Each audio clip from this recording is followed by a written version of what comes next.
Welcome to Channel 17, the Town of Colonie Government Channel.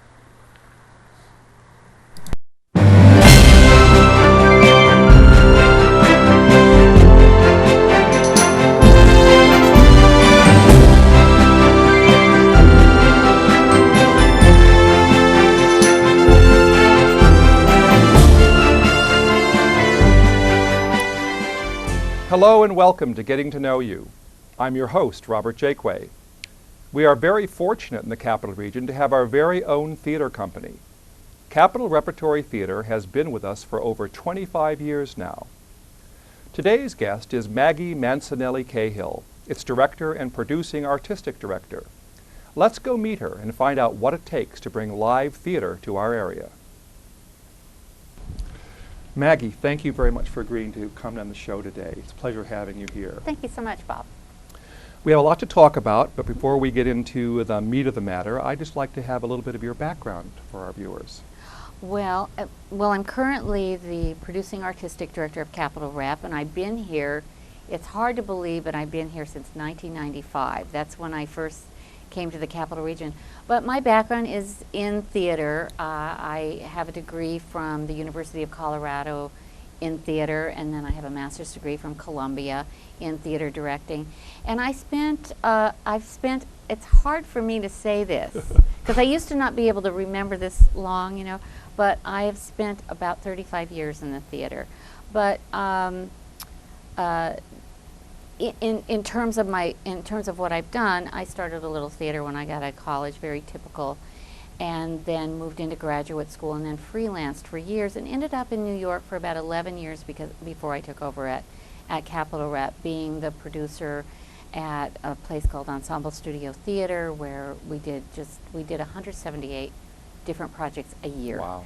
At Ensemble, and then at Urban Stages, where our mission was to bring minority playwrights into New York for the first time. And then I came to Capital Rep. So Now, that's who I am. This is aging me now, or giving me away my age. I remember when Cap Rep, and I think it was called Cap Rep from the beginning, correct me if I'm wrong. It was, yeah. Came to town. So how about some history of Cap Rep itself? Well, Capital Rep has a really illustrious history in my estimation, and one of the reasons that I wanted to lead the theater was because of how the theater really got started. Capital Rep is a theater called LORT. It's in the LORT family of theaters. It's a network of theaters across the United States. It's called the League of Resident Theaters. And Albany is a small city to have a LORT theater, but Albany wanted a professional resident company. And so a bunch of people got together and contacted a group of actors who were in residence at a place called Art Awareness in Lexington, New York, and brought them up here to start Capital Rep. And they started out in Page Hall as part of the university, and then they were looking for a home, and a group of businessmen got together and looked all over downtown Albany to try to find a space, and they ended up looking at the old abandoned Cash Market. And I remember that too. Do you remember that? Now, see, that's before my time. I'm just, telling you what people have since told me. But it was a group of great people who got together, and I think that it was like 150 volunteers. The city helped transform the old Cash Market into what is now Capital Rep. Since that time, the theater has gone through a couple of significant renovations, but it took the whole community to bring the professional theater to the Capital Region, and we're really, really proud of that. Since the very beginning, the theater has done a rather eclectic kind of season, made up of classics and contemporary work and new plays. And then when I came on board, we went year-round. So we added a summer play to our season in 1997. The first one was Always Patsy Cline. The summer has become our time of year when we go a little bit more commercial and have fun.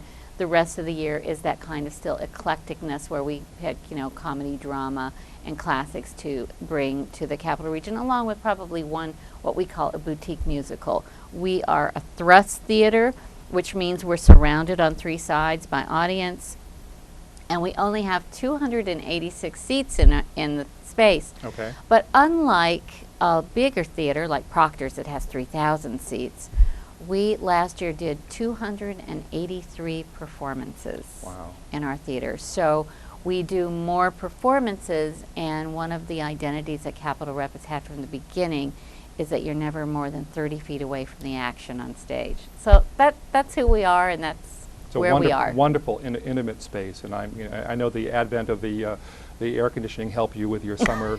You did, yes. Now, you're Yes. primarily subscriber based, or Well, Capitol Rep is very fortunate in that we have we hover between about 36 and 4,000 subscribers. But last year, 78,000 people opened our door back and forth. So we have a balance of subscribers, and I want to encourage everyone to become a subscriber, if not of Capitol Rep, of some artistic organization that they love. That's a big thing of mine, you know. And single ticket buyers. So people come, for just the things that they like, or they choose to come, to the entire season. So that's really a matter of personal preference. and I know you do advertising and nice advertising too, but word of mouth obviously is something that you Number depend on. one. Yeah. The number one advertisement still. It probably was that way in the Greek theater, and it's still that way, is when a friend says, you really ought to go see that. So word of mouth is where it's at. Yeah. Now, I know something about the theater, but maybe our viewers don't know that much about a theater and a company anyway. And how is a season developed? How do you go about creating what you offer to the public? Well, as an artistic director, that's probably the number one thing that I do, is that I pick the plays. I don't do that in a vacuum. Those 78,000 visits that I told you about, well, a lot of those people will drop off playbills to me, or, I saw this play when I was visiting my son in Seattle, thought it would be great for the Capital Region. People are always emailing me. Agents of all kinds are telling me that their clients have written the next great American play that I just have to read. And I also, I survey our sister theaters in our LORT, network. And I would say that between people telling me about plays, agents bringing me plays, going on the internet, seeing what's out there in New York, going to see play readings and that, I probably experienced during the year between 100 and 150 plays.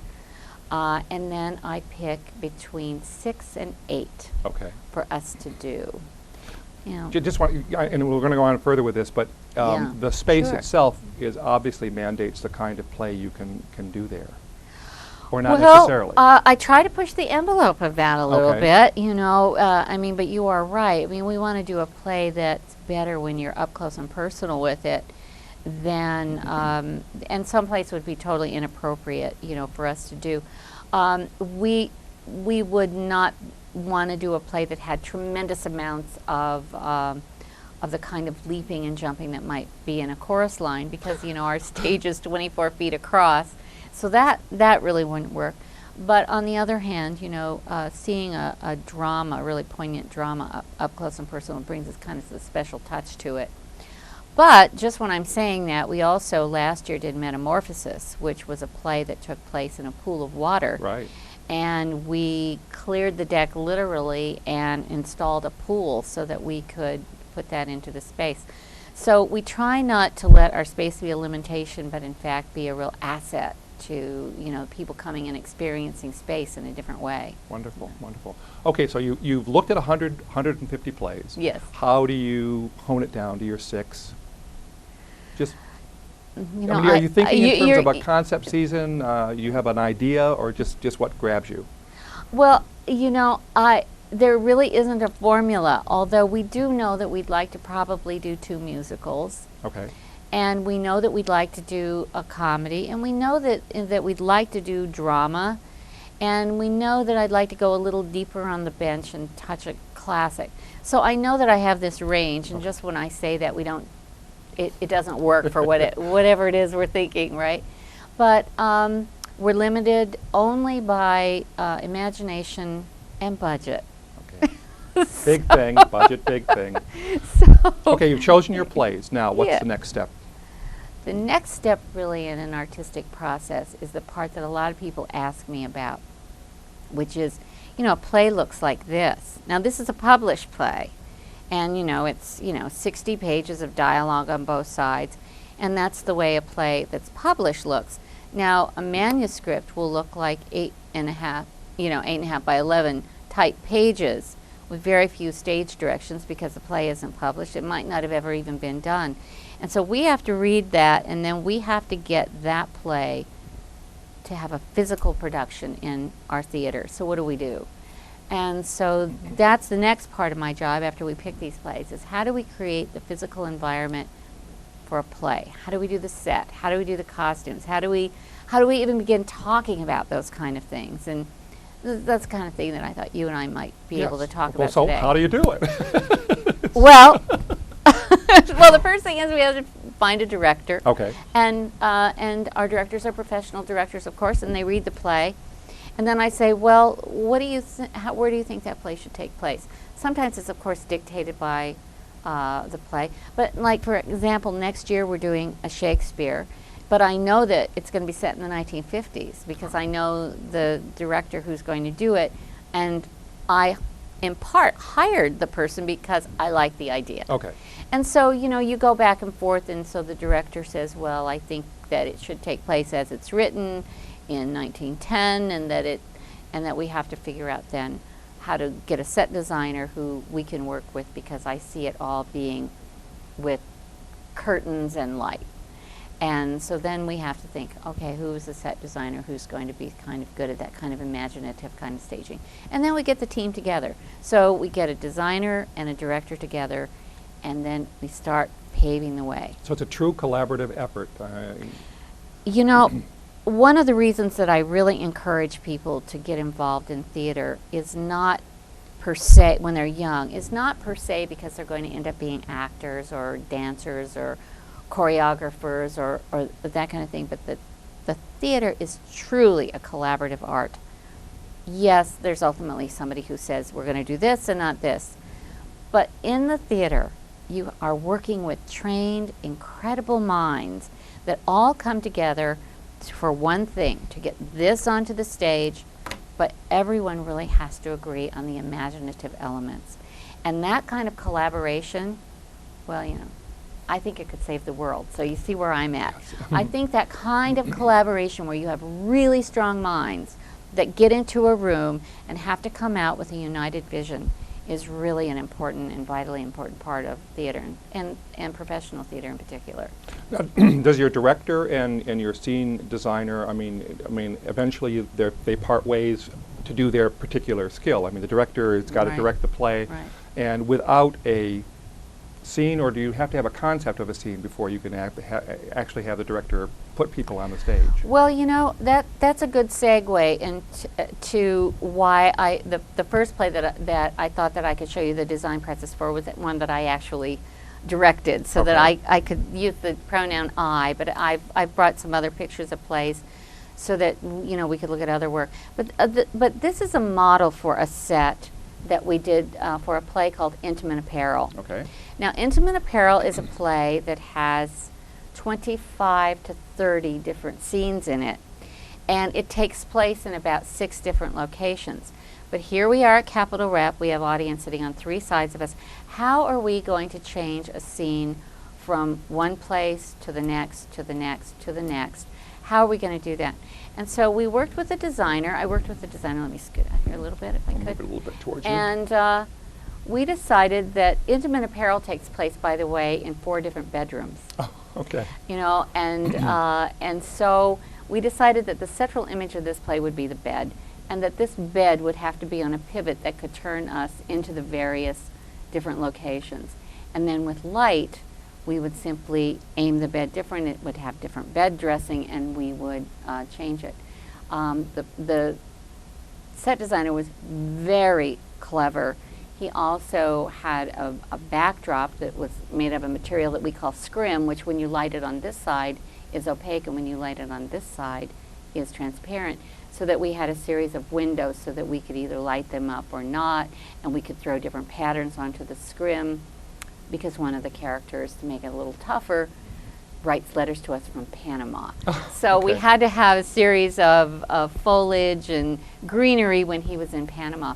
So into this environment, and this designer was very careful in the way that he crafted some of the architecture around the proscenium arch, so that it looked like Lower Manhattan. He did an awful lot of research, and we created the play. So should I show you some pictures Yes, of what absolutely, please. what it turned out to look like? I'm gonna flip this open right now. No, let's see. How can I? There we go. Right. So let me put my glasses on so I don't make sure I'm talking about the right play here. So here is just an example of when we had the man from Panama talking to our lead actress, and he's behind that scrim with foliage on it. And here he is, and she's in the world of Lower Manhattan at a shop, and it's very simple. The bed turned around, and you saw these wares that this fabric merchant gave to her with the man from Panama in the background, and he was surrounded by green leaf, although it is hard to see in some of the pictures. But look at the quality of lighting of the people here when they're just under the trestles of Lower Manhattan compared to some of the other things that we're seeing. You know, here's in one of the bedrooms with a crazy quilt on the bed with the lead actress at the sewing machine, which was, you know, really essential. And yet here, with the addition of a red drape, the lights change dramatically. She's on the Upper East Side with a very wealthy woman who she makes corsets for. And please note, the bed has a red coverlet on it. And this happened, of course, in front of the audience. People would come out and do these very simple shifts. But by doing this, we go from Panama to the Lower East Side, to a tenement house to the Upper East Side of Manhattan in a blink of an eye. So, and you do this several times throughout the play, so everyone can say when the red cover's there, this is where it's at, or no? Am I? Yes. Okay, Oh no, okay, absolutely. okay. And so each time, and suddenly, you know, the thing about theater. Let me see what the.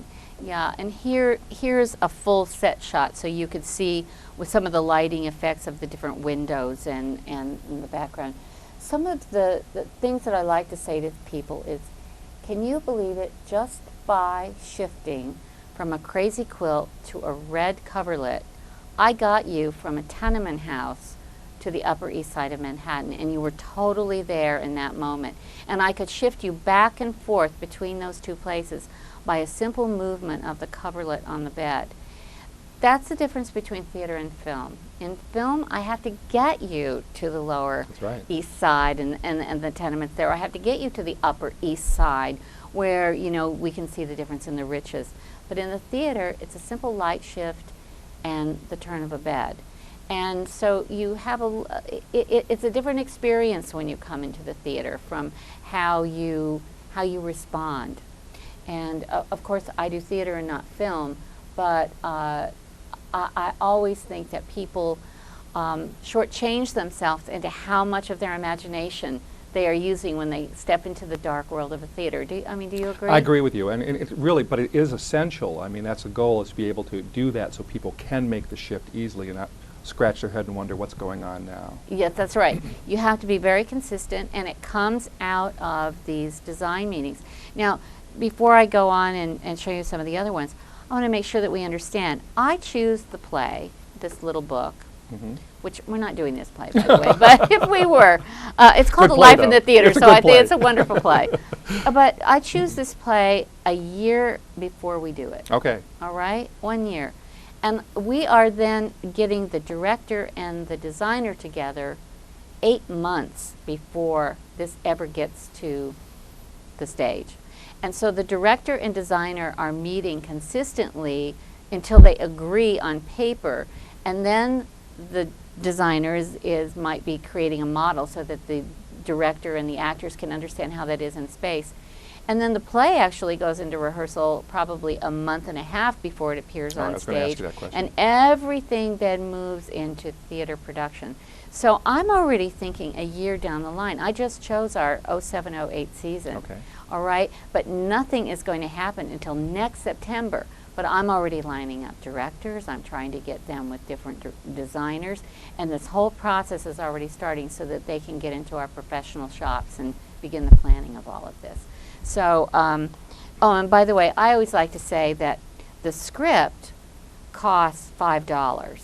The production costs $400,000. All right.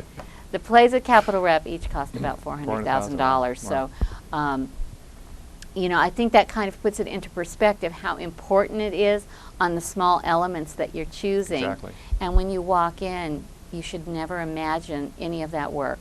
You should only imagine the play and the experience that you're seeing. So should I go Yep, on? Should I please show do. you some others?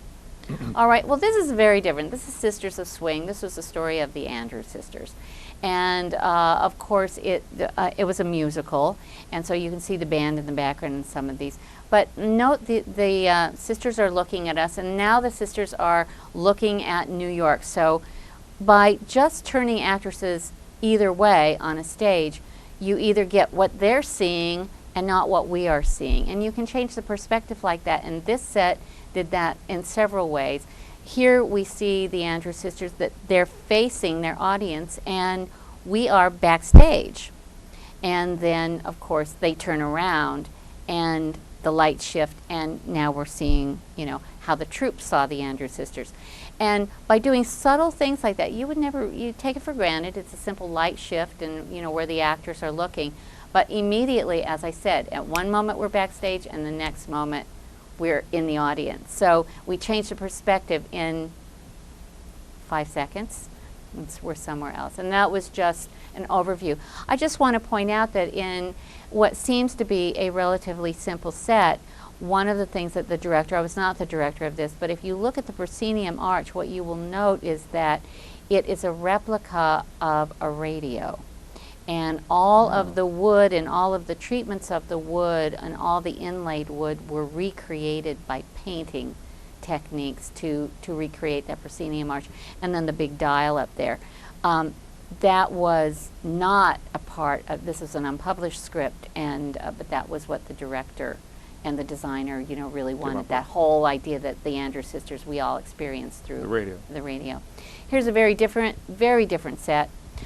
This is the set of Syncopation. Now, Syncopation was a play that took place in 1910, but it was about two wannabe ballroom dancers.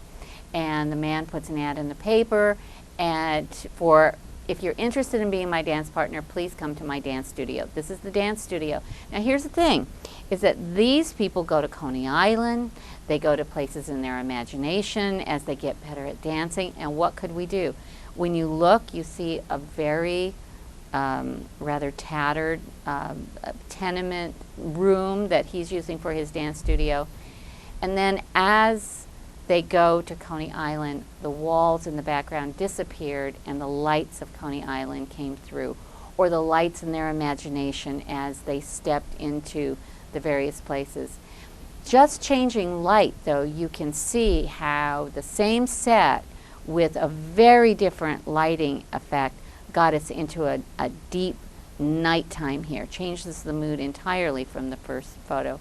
And there it is with all of that Coney Island background all lit up as you can see it on a blank stage. So that was done with the scrim material, but people were really shocked the first time that light came through the back wall, and the walls went away, and there you were in Coney Island, and there they were dancing on the boardwalk.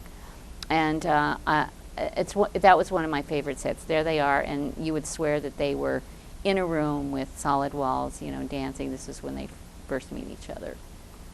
Truly the magic of the theater. It is the magic of the theater, and this production really took our breath away.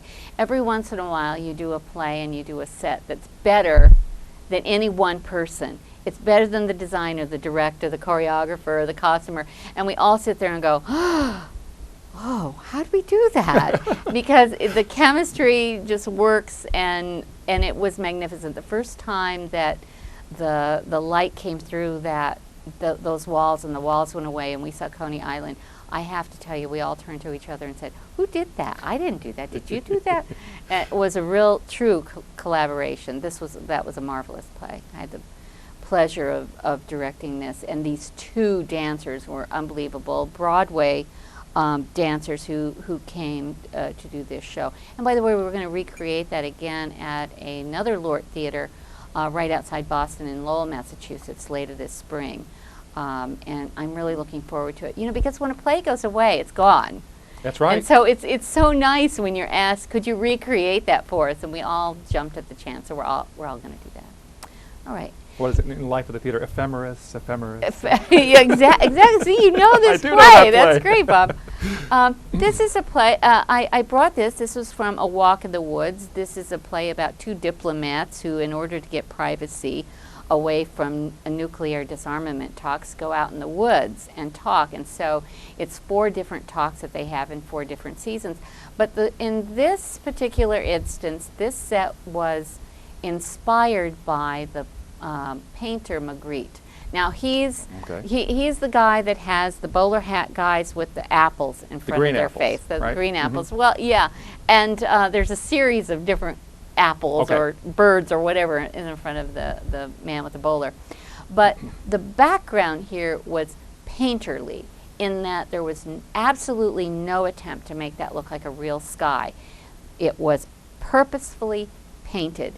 And then the trees in front of it were very three-dimensional. They looked like real bark. People thought we went out and cut these trees down. They were, of course, made, but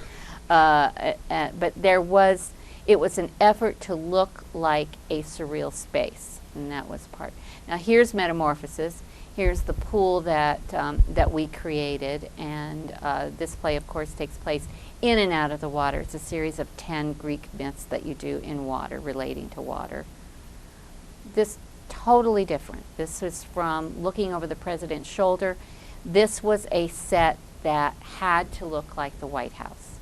It wasn't set in a specific room of the White House, but the playwright specifically asked us to create only those items that appeared in the White House in sort of a make-believe dining room.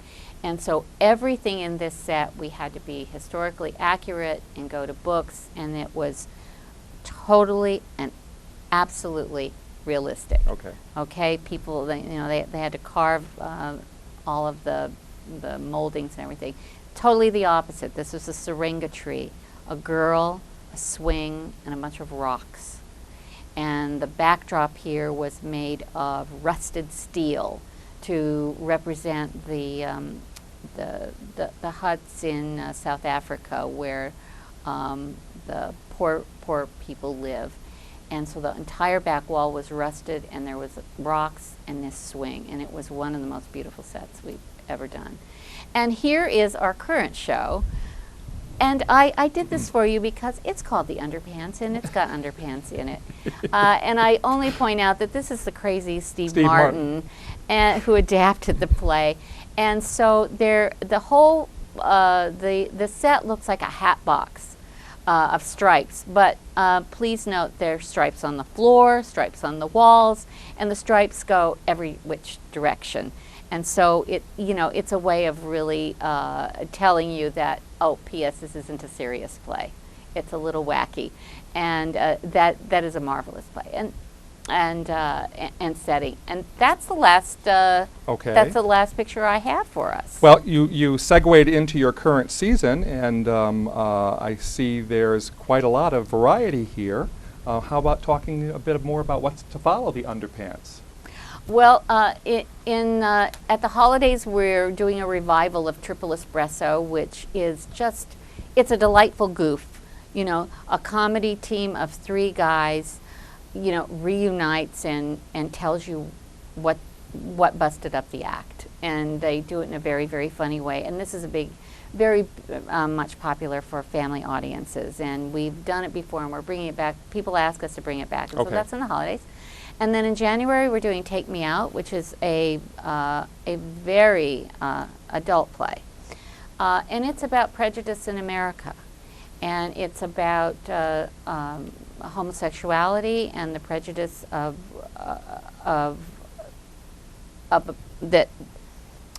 a particular baseball player comes up against when he announces that he's gay, the star of the New York Empires. Okay. It's not the Yankees. it just looks amazingly like the Yankees. But the play is not only about that, it's about racial prejudice, and it's about what happens when we decide to be who we really are in public. And it's about the consequences of that. And it's a wonderful play. It won the Tony Award, of course. I for commend Best you Play. on bringing it here, by the way. I think I'm really excited it's coming here. Thank you. I'm really glad to hear you say that, Right. because I think it's a stunning play. And it's a big play for us, you know, Yes. at Capitol Rep. Cast-wise. Cast-wise, there's a lot of people in it. It's taken us 6 months to cast this play. It calls for very specific types, and it's taken us 6 months to complete the casting, so I'm looking forward to having that And you're play. in rehearsals right now for it? We will be going into rehearsals mid-December Okay, on that. right. And then we're bringing It Ain't Nothing But the Blues, which is a fabulous tribute to the blues that starts in Africa and brings us all the way up to Patsy Cline. Mm-hmm. And then the last play of the season is The Crucible, of course, Arthur Miller's really stirring drama that's an allegory Yes. about the McCarthy-era witch hunts that's set in Salem witch hunts. Right. So I'm very excited about the season, and I wish I could talk about 07, 08. I You're can't. not going to reveal it. No, I can't, but I want to. All right. But you have to have me back, and I'll talk I about. will. I'll talk I will. about that. Also, just perennial favorite, you're bringing back Patsy Cline, right? No, we brought it back. Oh, you did bring it back. Yeah, we Sorry. brought it back, and you know what? She is always a hit, and I have to tell you about Patsy. She is one of my faves. And I love having my office door open when that show is there. You know, we make it. I mean, we rehearse that and cast that and everything. And the one that we just got finished doing was just my favorite. It was just absolutely a I blast. love Patsy Cline, too. I'm so glad to hear you say that. Now, we're just about ready to end our conversation, All right. and, you know, I truly would like to keep talking to you because I love talking about the theater, and I just love talking to you. You mentioned subscribers, so how does one become a subscriber? Well, you become a subscriber by calling our box office. And do you want me to say that number? Yes, please. It's 445-SHOW.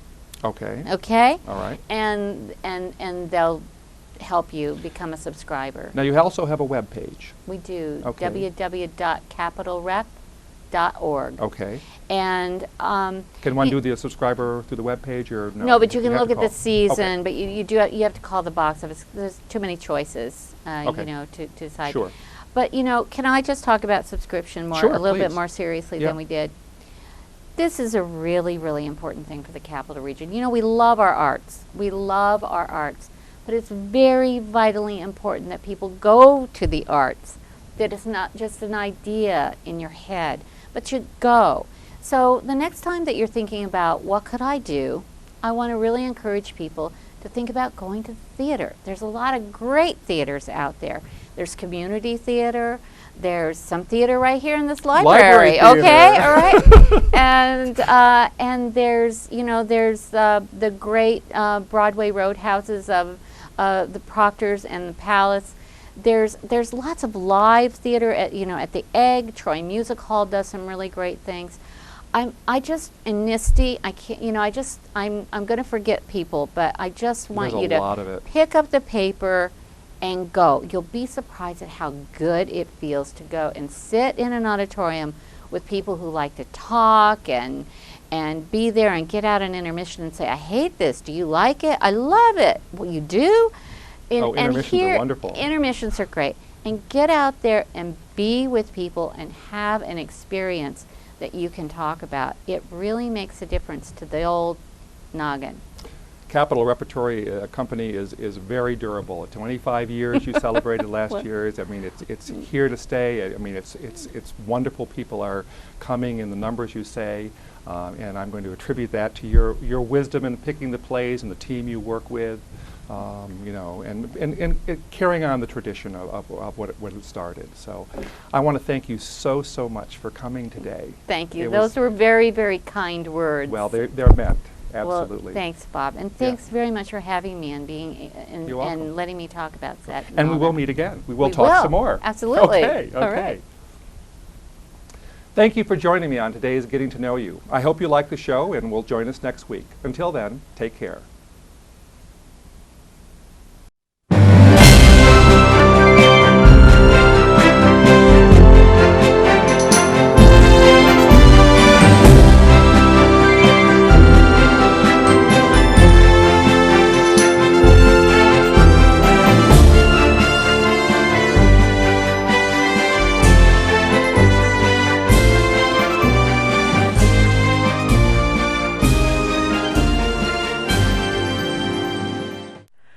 Welcome to Channel 17, the Town of Colonie Government Channel.